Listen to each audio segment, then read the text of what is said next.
Bueno, muchas gracias por la oportunidad de presentar este trabajo. Bueno, lo que voy a presentar es un poco las líneas de investigación del grupo.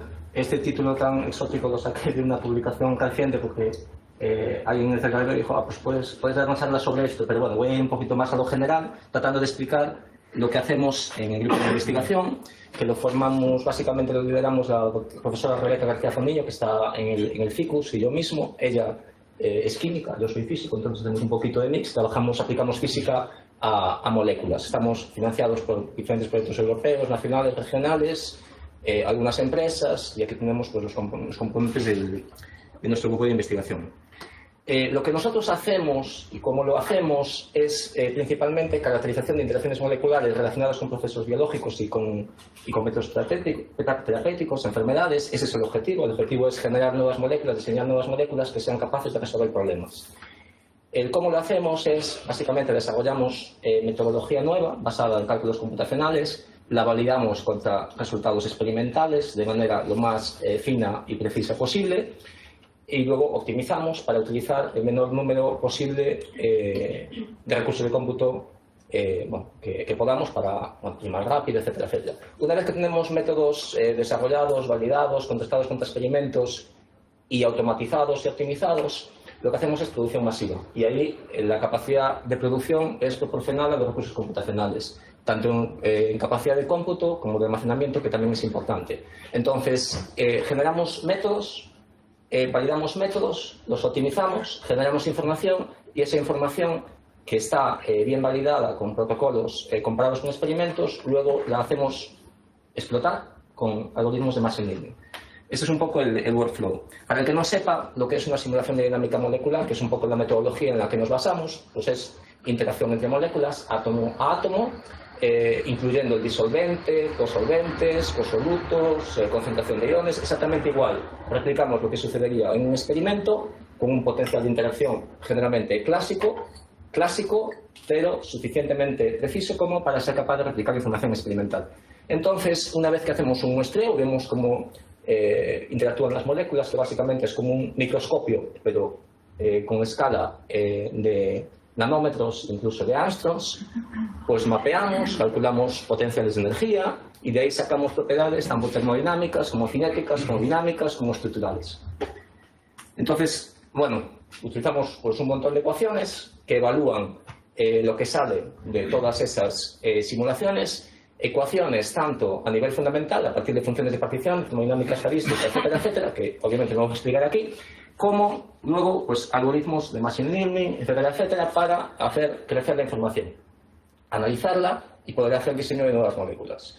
Este es un trabajo que acabamos de publicar hace unas semanas apenas, en las que aplicamos, tratamos de alguna manera generar building blocks basados en propiedades muy fundamentales para luego, es un poco uno de los pasos que dije al principio, ¿no? Una vez que tienes los building blocks bien validados y bien optimizados, produces, generas información y la haces explotar. Entonces, este es uno de los building blocks que salió excepcionalmente bien. Lo que tratamos de hacer es reproducir una información que está muy bien validada experimentalmente, es un sistema modelo, que es la interacción entre una cápsula, es un oligosacárido cíclico, con un bloqueador neuromuscular, básicamente es un fármaco, que es tóxico y que conviene sacar del organismo. Entonces, la cápsula no es tóxica.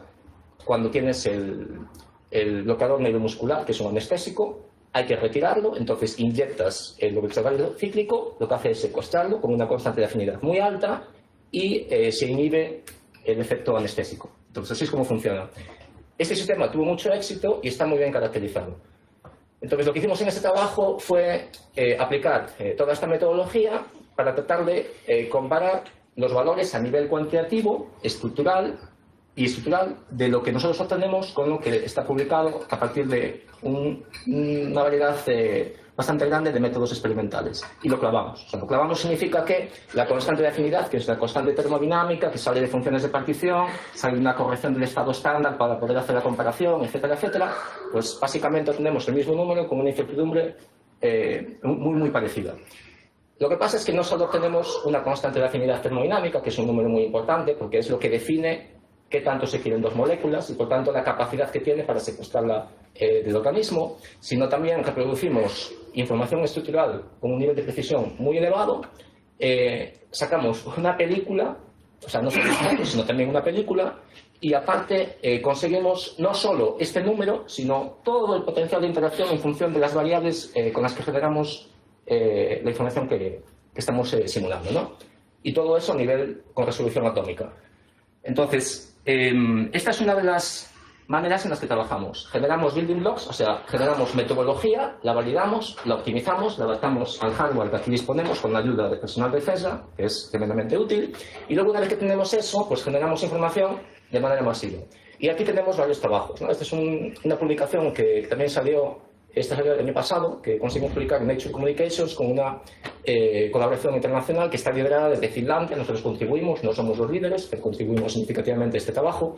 Y lo que se trata es de recopilar información de simulaciones que utilizan esta metodología, ponerlas en bases de datos públicos y hacerlas disponibles, centralizarlas a través de una plataforma que luego nos permite pues, descargarla y utilizarla no solo a nosotros, sino que como es pública, a cualquier persona que sea especialista en Machine Learning para poder explotarla y utilizarla de diferentes maneras. En este caso está enfocada en el estudio de solamente membranas de lípidos. Membranas de lípidos que son bueno, las piezas fundamentales de todas las membranas de las células biológicas.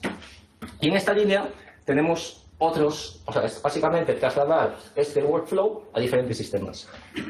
Este es un trabajo también que publicamos recientemente y que es la base de la tesis de uno de nuestros estudiantes, que es también pues, lo mismo, es una base de datos, también en este caso es interacción entre diferentes péptidos antimicrobianos, que son péptidos que pertenecen al sistema adaptativo del sistema inmunológico y que están innato en nuestro sistema inmunológico, perdón, y que interactúan con las membranas, específicamente con membranas de agentes patógenos, destruyéndolas, y esa es la primera línea de defensa del sistema inmune, ¿no? Entonces, bueno, generamos una base de datos también basada en esta misma metodología, tenemos toda la información pública, está en este servidor, con esta URL, y cualquiera puede utilizarla para explotar de diferentes maneras. Otra base de datos en la que estamos trabajando también, que es muy parecido, pero en este caso con péptidos cíclicos. Entonces, bueno, creo que el workflow más o menos está claro, es hacer building blocks, validarlos contra experimentos, hacer que la información sea confiable, meterla en un motor, automatizarla, optimizarla con cálculo computacional, meterla en base de datos y luego hacerlo público. Lo que luego hacemos con esto es análisis de inteligencia artificial. Entonces, como las simulaciones de dinámica molecular lo que nos dan son coordenadas de cada átomo en función de tiempo, con escala de resolución, Armstrongs y también femtosegundos. Entonces, eso a través de microsegundos, nanosegundos, microsegundos, permite mostrar muchísimo y generar mucha información. Entonces, podemos analizar un montón de propiedades. Aquí lo que tenemos es pues una matriz de correlación cruzada de pues, un montón de propiedades y cómo correlacionan unas con otras. Resulta que las propiedades son muy complementarias entre ellas, no hay mucho solapamiento entre ellas. Entonces, esto es muy interesante porque significa que tenemos muchas fuentes de información independientes que podemos utilizar para generar nuevas cosas. Por ejemplo, aquí tengo pues, una matriz de confusión de una clasificación multiclase donde tenemos, pues creo que son 11 o 12 moléculas diferentes, todo además en las mismas condiciones, porque la gente que hace Machine Learning sabe bien que el resultado va a depender mucho de la información a la que dispongas. Y cuando analizas datos, por ejemplo, de ensayos clínicos, es una locura, porque quién sabe que le extrajeron la sangre, en qué condiciones, cuánto tiempo estuvo conservada la muestra, cómo estuvo conservada desde que se enfermó, la gravedad, los síntomas, es un caos. Aquí en este caso es todo mucho más sencillo. ¿Por qué? Porque todo está automatizado, todo está estandarizado, todo está generado exactamente bajo las mismas condiciones, entonces todo es mucho más confiable y fácil de analizar. Una vez claro que validaste los métodos los cuales estás utilizando. Entonces, en este caso lo que vemos es que todo este conjunto de información que analizamos a partir de simulaciones de dinámica molecular son perfectamente capaces de distinguir con todos estos descriptores cuantitativos pues un montón de moléculas prácticamente sin error, salvo en un par de casos donde las moléculas son prácticamente idénticas o se diferencian en un átomo o dos. Entonces, básicamente ese es el tipo de análisis que hacemos y nos permiten predecir el comportamiento de moléculas que no existen y por tanto podemos sintetizar moléculas para aplicaciones específicas. Supongamos el caso inicial con el que empecé, que es un caso modelo que ya conocemos y que tenemos una molécula que queremos tóxica, que queremos extraer del organismo.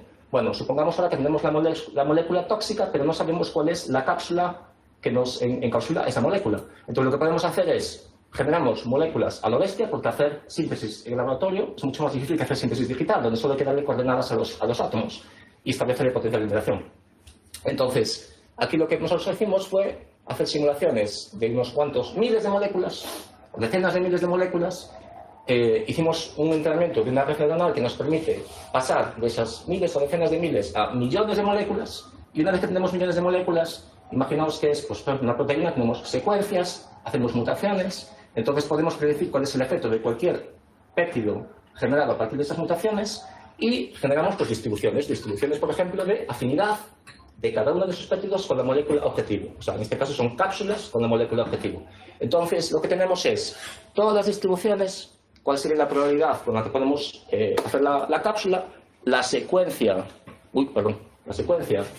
de cada una de ellas y qué tan sensible es a las mutaciones que hacemos, y para cada una de esas mutaciones, pues el rango posible de afinidades. Entonces, eso es el método que nosotros estamos utilizando. No voy a explicar las gráficas de abajo, son un poco más complejas, pero básicamente esa metodología que estamos usando para generar nueva información y sintetizar nuevas moléculas. Y ya, para acabar, bueno, pues las conclusiones serían que las simulaciones masivas de biomoléculas con protocolos bien validados, y esto es muy importante, validados contra experimentos, seguidos de la aplicación de algoritmos de aprendizaje automático, son una herramienta poderosa para diseñar nuevas moléculas bioactivas o sistemas supramoleculares complejos con actividades o propiedades específicas.